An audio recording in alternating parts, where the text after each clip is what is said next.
같이 말씀 보시겠습니다. 오늘 함께 보실 말씀은 시편 19편 1절 한 절의 말씀입니다. 시편 19편 1절 한 절의 말씀을 같이 보도록 하겠습니다.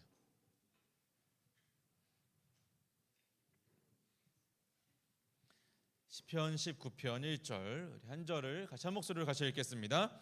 하늘이 하나님의 영광을 선포하고 궁창이 그의 손으로 하신 일을 나타내는도다. 아멘.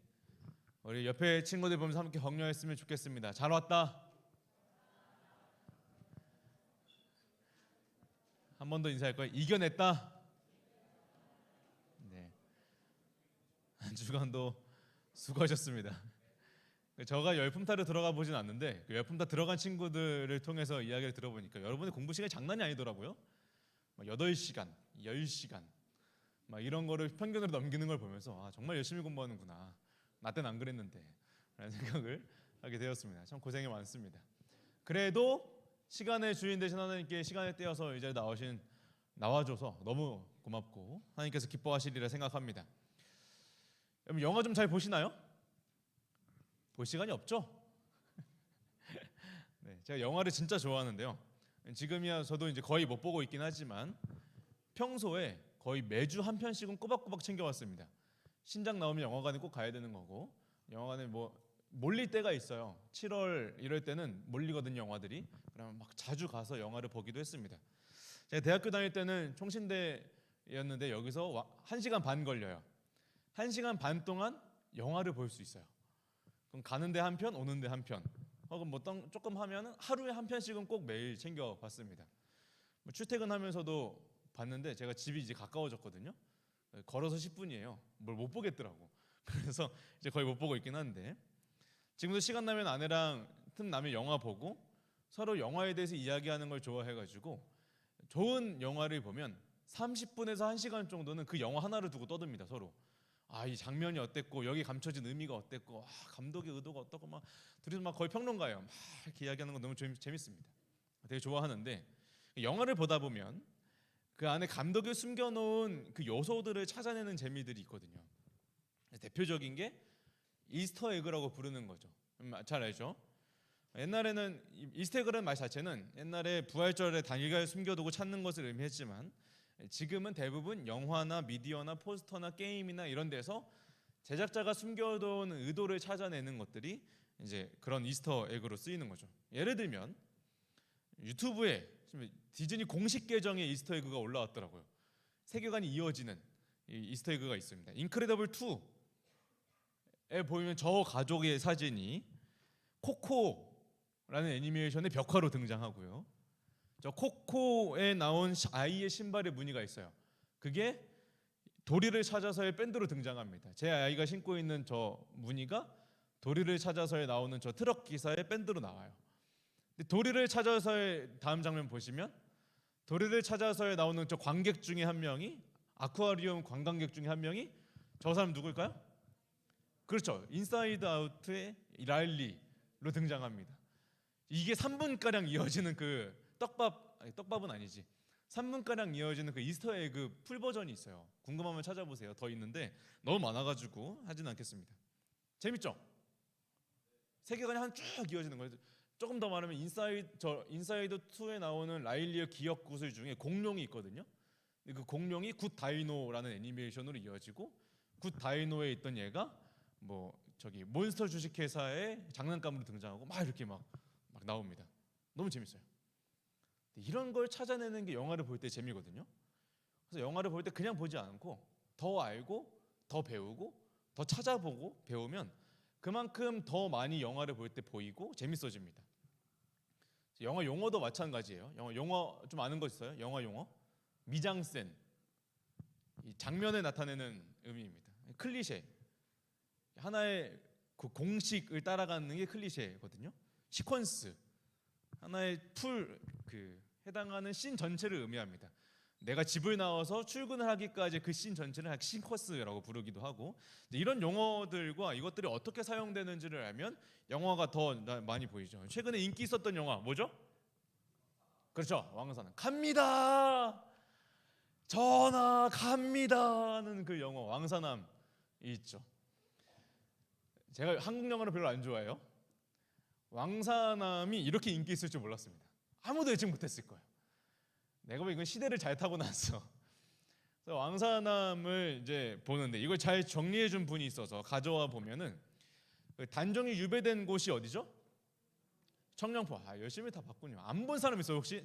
왕사남 안 본 사람? 아직까지 안 봤다고? 죄송하네요. 문찐이구만. 네. 네, 뭐 굳이 안 봐도 돼요. 굳이 안 봐도 됩니다. 단종이 갇힌 곳이 어디라고요? 청량표죠. 청량표가 어떤 곳이에요? 삼면이 물로 쌓여 있고 뒤에는 산으로 이렇게 쳐진 곳입니다. 이제 그 자체가 단종의 고립된 처지를 의미하는 하나의 장치로 작동을 하는 거죠.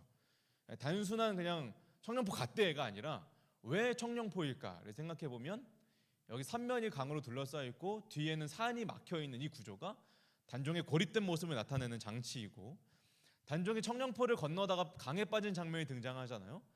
여기서 이것도 그냥 배치하는 게 아니라 단종이 권력의 정점이라는 왕의 위치에 있다가 완전히 추락해 버렸다라는 것들을 의미한다라고 볼 수 있는 겁니다. 그 장면이 그냥 그런 의미로서 지나가는 게 아니라 하나의 감독의 의도가 담겨 있고 의미 있는 연출이라는 거예요. 이런 걸 보면 영화가 재밌어집니다. 좋은 영화는 두 번, 세 번을 볼수록 지루한 게 아니라 두 번, 세 번을 볼수록 더 재밌어져요. 그런데 예를 들어 이렇게 생각해 봅시다. 왕사남을 보고 나왔어요. 친구와 함께 왕사남을 보고 나왔어요.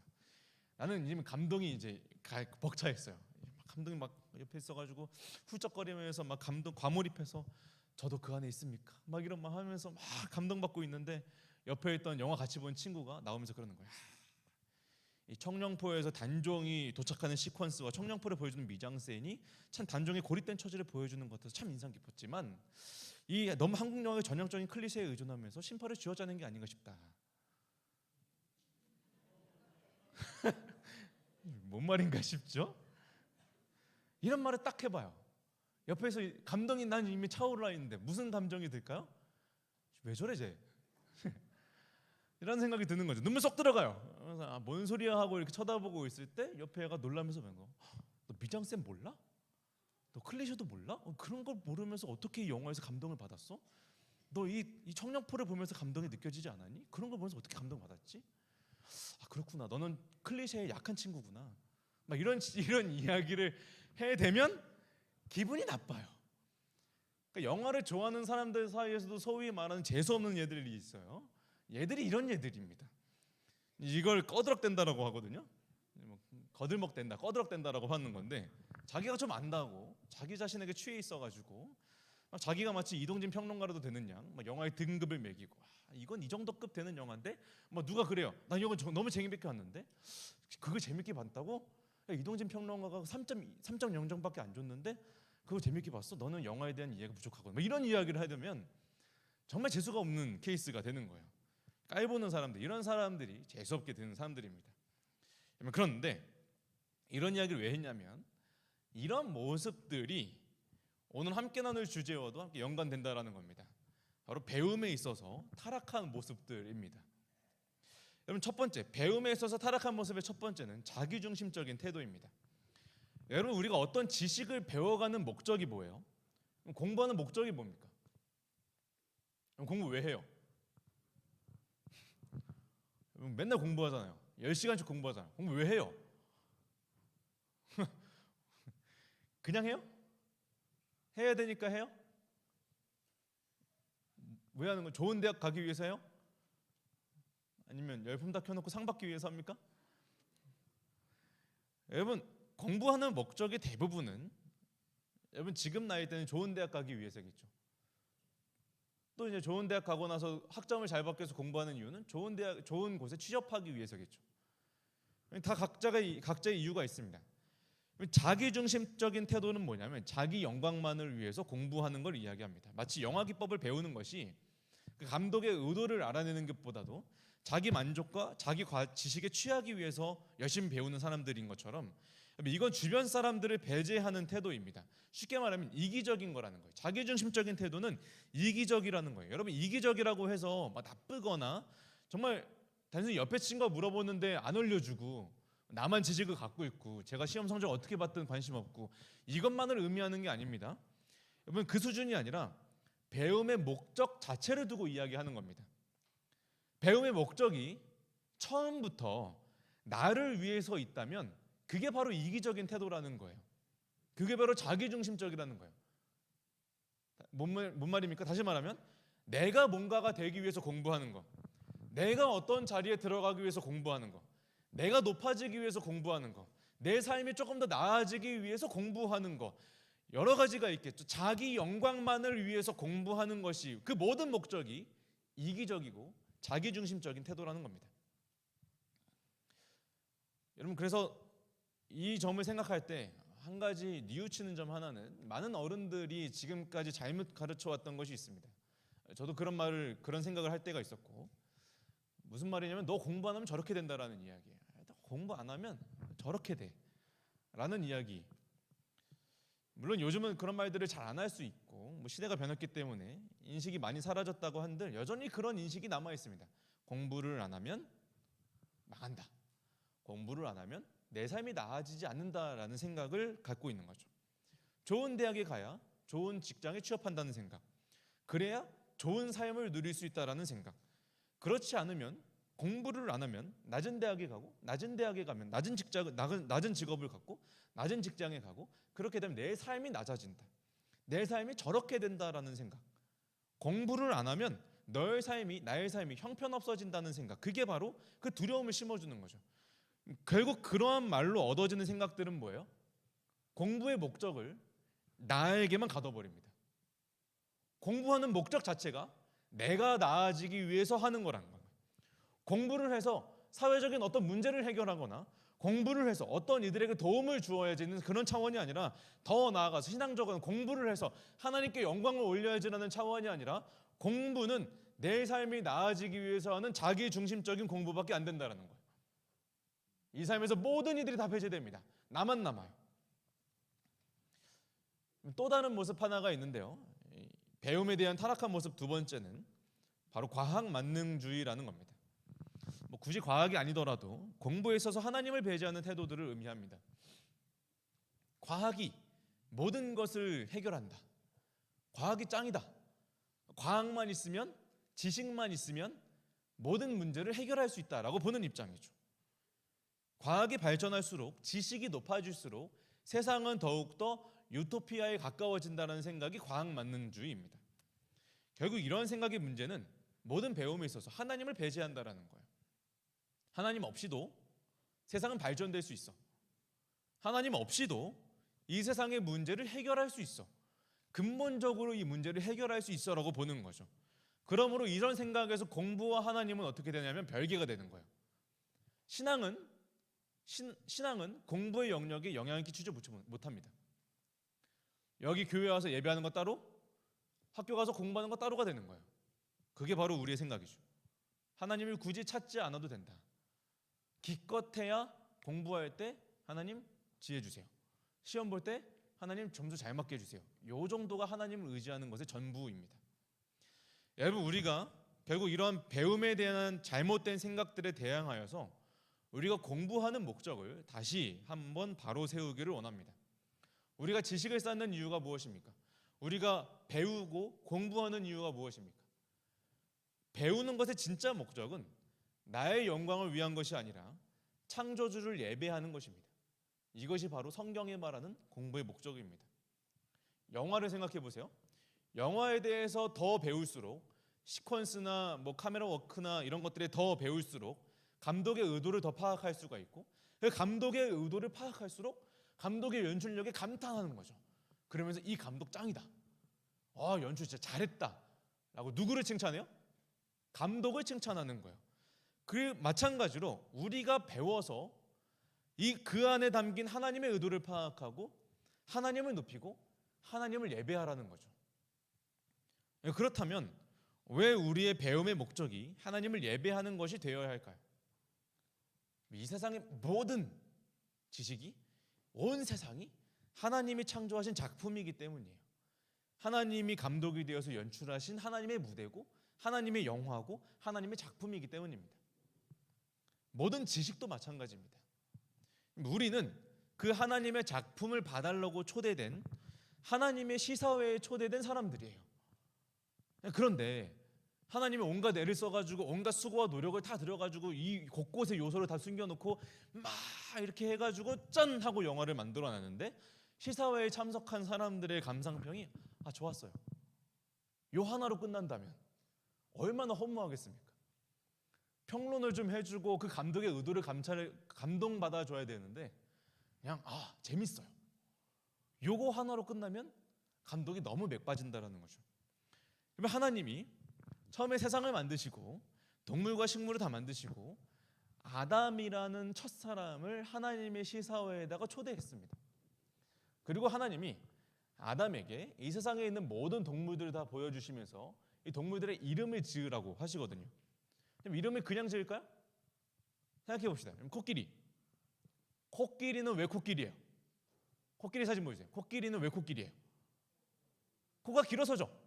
그러니까 코끼리예요. 그러면 개미핥기는? 개미를 핥아서 개미핥기죠. 나무늘보는? 나무에 늘어지게 있어서 나무늘보죠. 간단하잖아요? 얼마나 이것들이 대단한 이치입니까? 그렇죠? 코끼리는 코가 길어서 코끼리래. 나무늘보는 나무에만 있어서 나무늘보래. 얼마나 대단해요. 이 간단해 보이지만 사실 이름 하나를 짓기 위해서는 이 나무늘보를 얼마나 관찰해 봤겠어요. 뚜렷하게 쳐다봤을 거 아니에요. 저를 뭐라고 부를까? 근데 계속 봤더니 나무에만 매달려 있어. 쭉 봤더니 되게 천천히 움직여. 늘어지게 하는구나. 나무늘보라고 이름을 짓자. 수없는 관찰이 일어난 결과가 이름 짓기라는 거죠. 바로 그거예요. 아담이 그 동물들의 이름을 지을 때 물론 한국말로 코끼리라고 짓진 않았겠지만 아담이 그 동물들의 이름을 지을 때 얼마나 열심히 관찰했겠습니까? 들여다보고 생각해보고 동물들이 어떻게 움직이는지 해보고 어떤 환경에서 자라는지를 보고 고민했을 거 아니에요? 그 결과가 이름이라는 거예요. 하나님이 이렇게 만드셨구나, 이렇게 생기도록 만드셨구나, 이렇게 행동하도록 만드셨구나, 어디서 적응하며 행동하도록 만드셨구나, 감탄하며 붙이는 감상평이 바로 그 동물의 이름이라는 거예요. 아담의 이름 짓기는 연구와 관찰의 결과이자 그 자체로 하나님의 의도를 드러내는 예배의 행위가 되는 겁니다. 그게 바로 하나님이 말씀하신 땅을 다스리라는 명령의 의미예요. 하나님이 처음에 사람을 만드시고 이렇게 명령하시거든요. 창세기 1장 28절 우리 같이 읽어볼까요? 시작. 하나님이 그들에게 복을 주시며 하나님이 그들에게 이르시되 땅에 충만하라, 땅을 정복하라, 바다의 물고기와 다스리라 하시니라. 뭐 하라고요? 다스리라 하셨다고요. 온 세상을 다스리는 역할을 우리 사람에게 주셨는데 그 다스림에는 보살핌과 함께 하나님의 감춰진 의도를 파악해서 드러내고 영광 돌려드리고 발전시켜 나가는 것이 다 포함되어 있습니다. 오늘의 본문 말씀 한번 같이 읽어볼까요? 시작. 하늘이 하나님의 영광을 선포하고 궁창이 그의 손으로 하신 일을 나타내는도다. 아멘. 하나님께서 만드신 이 모든 세계는 하나님을 예배하게 되어 있어요. 어떻게요? 하늘은 하나님의 영광을 선포하고 하나님이 만드신 일을 나타냅니다. 하나님이 만드셨어라고 뽐내고 있어요. 그러면 하나님이 지으신 사람이 그것을 보고 그 안에 담긴 하나님을 느끼고 창조하신 하나님의 손길을 느끼고 그 안에 담긴 하나님의 의도를 발견하고 그가 만드신 법칙을 이해하고 감탄할 때 그것을 드러내고 있는 하늘도 그것을 바라보는 사람도 모두 함께 하나님을 찬양하며 예배하게 되는 거예요. 이게 바로 배움입니다. 배움의 목적은 이 세상 안에 담겨있는 하나님의 의도를 찾아내서 밝히고 감탄하고 예배하는 것이 되어야 됩니다. 그렇다면 우리가 어떻게 예배할까요? 어떻게 공부를 통해서 어떻게 배우는 것을 통해서 우리가 예배할 수 있을까요? 첫째는 이것부터 이야기하죠. 여러분, 예배하는 것에는 발전시키는 것이 포함되어 있습니다. 아담이 동물들의 이름을 짓는 것은 그 의도를 파악해서 자신 나름대로 그것을 재해석해내는 일이었어요. 그게 바로 하나님이 말씀하신 다스리라는 명령의 의미입니다. 다스림은 드러내어 발전시켜 나가는 것이 필요하다라는 거예요. 나무를 생각해 봅시다. 나무를 나무로만 보면 나무입니다. 그렇죠? 나무가 여러 개가 있으면 숲이 됩니다. 나무를 자르면 통나무가 됩니다. 생각하는 게 여기가 끝이에요. 근데 여기서 더 연구하고 더 발전시켜 나가봅시다. 나무에 대해서 성질을 연구하고 나무가 어떻게 자라는지 단단함이 얼마인지 연구해내니까 나무를 싹 얇게 깎았더니 뭐가 돼요? 종이가 돼요. 나무를 여러 개를 이어붙여 만들었더니 의자가 돼요. 통나무들을 이어붙였더니 뗏목이 됩니다. 그거를 깎아서 만들었더니 배가 됩니다. 그거를 여러 개를 붙여서 높이 쌓았더니 집이 됩니다. 건물이 됩니다. 여러분, 이것처럼 나무를 창조하신 하나님의 의도를 파악하고 발견해서 발전시켜 나가는 것이 예배의 과정이라는 거예요. 돌을 봅시다. 돌로 보면 돌입니다. 그렇죠? 근데 돌은 그냥 거추장스러운 장애물이에요. 근데 이거를 공학과 연결시켜 나니까 뭐가 돼요? 공학과 연결시키니까 집도 돼요. 건축공학, 집이 돼요. 건물이 돼요. 거대한 건물이 됩니다. 던지면 투석기가 됩니다. 뭐 위험한 거지만, 자, 이걸 예술과 접목시켜 봅시다. 돌을 깎았더니 뭐가 돼요? 조각상이 돼요. 여러분, 이 모든 것들이 다 창조의 의도를 밝혀내는 거예요. 땅콩을 까서 먹기만 할 게 아니라 볶아 먹어도 보고 눌러도 보고 빻아도 보니까 땅콩버터도 만들 수 있고 기름도 짤 수 있는 거예요. 이 모든 것들이 다 연구하고 배우고 지식을 습득하고 접목하는 과정을 통해서 발전시켜 나가는 거죠. 이것들이 다 이 속에 담긴 하나님의 손길과 의도를 파악하는 거고, 그걸 발전시켜 나감으로써 우리는 이 세상으로 하여금 세상이 하나님을 예배하게 만든다라는 거예요. 이게 바로 우리가 공부해야 되는 목적이에요. 뭐 아까 그 시간에 나눴지만 저는 수학을 싫어했다는 사실을 이제 공공연히 알고 계시죠. 수학을 배울 때 선생님께 물었습니다. 선생님, 제가 이 수학을 배우는 것이 어떤 의미가 있을까요? 저는 수학이 제 삶에 하등 영향을 끼치지 않는다고 생각합니다. 라고 말했더니 선생님이 코웃음을 치면서 하는 말, 야, 네가 살아가는 모든 게 다 수학이다 그러는 거예요. 다리 하나를 놓을 때도 수학이 들어간다. 핸드폰 하나를 만들 때도 수학이 들어간다. 막 그러시는 거예요. 그때는 와닿지 않았어요. 지금에서 와닿습니다. 여러분, 이 모든 것들이 다 예배하는 과정이라는 거죠. 그런데 무엇보다 중요한 거 두 번째가 있습니다. 모든 일이 다 예배가 되어야 된다는 거예요. 감독의 의도를 파악하고 그것을 그렇게 창조하신 감독 하나님을 찬양하고 예배하는 것이 되어야 된다는 거예요. 근데 문제는 뭐냐? 사람의 눈이 가리워졌다라는 게 문제입니다. 사람이 범죄에서 타락한 이후에 우리의 눈이 가리워져서 어둡게 되었어요. 그래서 이 자연 세계와 학문을 통해서 하나님을 보고 하나님을 찾고 하나님의 의도를 드러내는 그 모든 법을 잃어버렸다는 게 문제입니다. 타락했다고 우리의 능력이 상실되는 게 아니에요. 우리가 생각할 수 있는 게 상실된 게 아니에요. 우리의 지식이 사라진 게 아닙니다.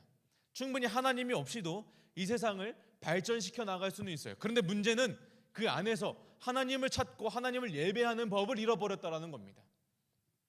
그러니 우리의 배움과 이 세상의 발전들이 다 자기중심적이 되는 거고 하나님 없이도 살 수 있다는 생각으로 흘러가는 거고 그렇게 잘못된 방향성을 가지게 되는 거예요. 타락한 우리가 하는 모든 일들이 하나님을 예배하는 것이 되지 않는 겁니다. 이 세상에 하나님을 예배하도록 창조됐는데 우리가 하는 모든 일들이 다 예배가 되지 않는 겁니다. 공부하는 것도, 기술을 통해 이 세상을 발전시키는 것도, 모든 지식도, 모든 학문도 다 타락해 버렸습니다. 로마서 8장 22절, 피조물이 다 이때까지 함께 탄식하며 함께 고통을 겪고 있는 것을 우리가 안다. 온 세계가 고통스러워하고 있대요. 온 자연 만물이 고통스러워하고 있대요. 왜요? 예배하고 싶은데, 예배하려고 창조됐는데, 예배해야 되는데, 하나님의 영광을 드러내고 싶은데 아무리 드러내도 아무리 발버둥을 쳐보고 아무리 나무가 춤을 춰봐도 사람들의 눈이 가려워져서 그 안에서 하나님을 보지 못하고 하나님을 예배하게 해주지 못하니까 괴로운 거예요. 내가 암만 춤을 춰봤자, 암만 흔들려봤자 사람들이 꺾이나 하고 앞에서 사진만 찍고 자기 만족만 누리고 가버리니까 하나님이 사라졌어요. 그러니까 벚꽃도 하나님의 영광을 돌리지 못하는 겁니다.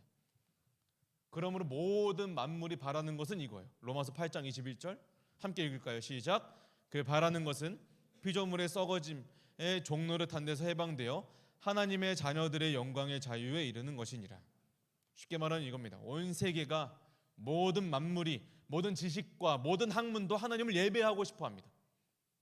하나님을 예배하기를 원한다는 거예요. 과학도 하나님을 예배하고 싶습니다. 국어도 하나님을 예배하고 싶습니다. 예술도, 수학도, 공학도, 체육도, 이 세계를 연구하고 이 세상을 이해하는 모든 것들이 다 그것을 통하여 하나님을 예배하고 싶다는 거예요.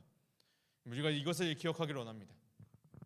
이것을 기억하며 우리가 공부하는 모든 일들을 통하여 하나님을 예배하는 우리 모든 고등부 친구들이 되기를 간절히 소망합니다. 이제 말씀을 정리해 봅시다. 배우는 것의 진짜 목적은 창조주를 예배하는 겁니다. 우리가 지식을 쌓는 것의 모든 목적은 창조주를 예배하는 겁니다. 시편 104편의 말씀을 보면 시인이 이 자연 만물의 세계를 자세하게 관찰합니다. 하나님, 크고 넓은 바다에 수많은 크고 작은 물고기들이 생활합니다. 함께 어울려 삽니다. 이 생물들이 주님이 먹을 것을 주시면 먹고 기뻐하고, 주님께서 이제 죽어라 하시면 죽고, 주님께서 또 다른 곳으로 가라 하면 갑니다. 시기에 맞춰서, 때에 맞춰서, 물의 움직임에 따라서 움직입니다. 시인이 이 세상 만물을 자세히 관찰해 보니까 하나님께서 그 모든 것들을 움직이게 하시는 손길을 느끼는 거예요. 그것을 본 시인이 이렇게 결론을 짓습니다. 시편 104편 33절의 말씀을 함께 같이 읽어볼까요? 시작. 내가 평생토록 여호와께 노래하며 내가 살아있는 동안 하나님을 찬양하리로다. 아멘. 모든 자연 세계를 보니까 하나님이 드러나요. 모든 것들을 질서 있게 창조하시고 그 안에 감춰진 하나님의 의도를 발견하니까 너무 기쁜 거예요. 너무 감탄스러운 거예요. 그러니까 하나님을 예배할 수밖에 없다. 내 평생에 이 세상에서 발붙이며 살아가는 모든 날 동안에 나는 하나님을 찬양하고 나는 하나님을 예배한다 라고 고백하는 겁니다. 여러분, 예배는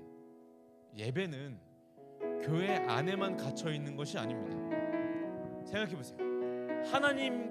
하나님께서 이 세상을 다 지으셨는데, 하나님이 지으신 이 세계가 다 하나님의 무대이고 하나님의 작품이고 하나님의 영화이고 하나님의 걸작품인데, 하나님께 예배하는 것이 이 세계에만 갇혀, 이 교회 안에만 갇혀 있어서 되겠습니까?